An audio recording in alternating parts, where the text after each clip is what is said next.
After spotting a car at this intersection and dialing 911 with a tip, one woman thinks she might be entitled to part of a $20,000 reward. That story coming up. The man caught by police after a massive manhunt last week waived his extradition hearing today. 33-year-old Paris Poe was wanted in connection with a federal homicide case. Poe remains in the Dane County Jail tonight until he's moved to Chicago, and there's no word yet on when that'll happen. As we wait for that, others wait for their reward. News 3's Dannika Lewis checked into what's happening with the money that was offered for tips in this case. Dannika. Well, you guys may remember the FBI upped the ante to a $20,000 reward for any information leading to an arrest. That happened just an hour before Poe was taken into custody. One Madison tipster wants to know if she's going to get a payout. When Paris Poe's picture was plastered on screens across Madison, tips came in by the tons. Where did they get the information, you know? But Terry, who asked us not to use her last name or show her face, says her call might be worth something.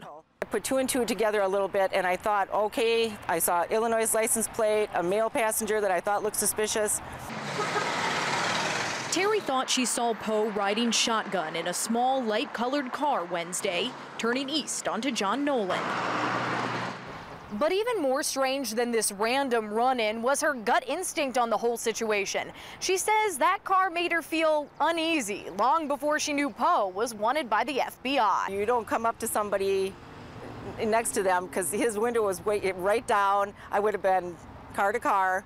And I didn't want to do that, so I, again, just turned right and he turned left.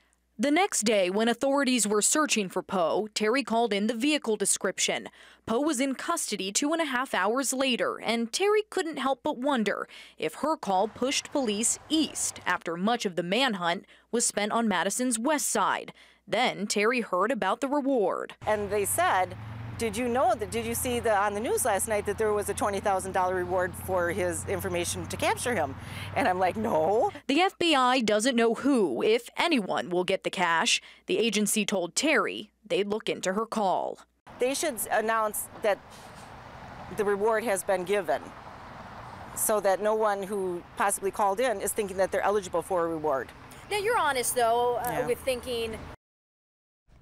Now, the FBI does not advertise reward recipients or how much they earn for that information. At this time, there is no information from authorities about the make, model, or color of the vehicle that Poe was found in. And guys, just so you know, if Terry did get the $20,000 reward, she was hoping to pay for some of her children's college fund. Story will continue to follow as more details come out on that Absolutely. case. Danica, thanks. Thank you, Danica.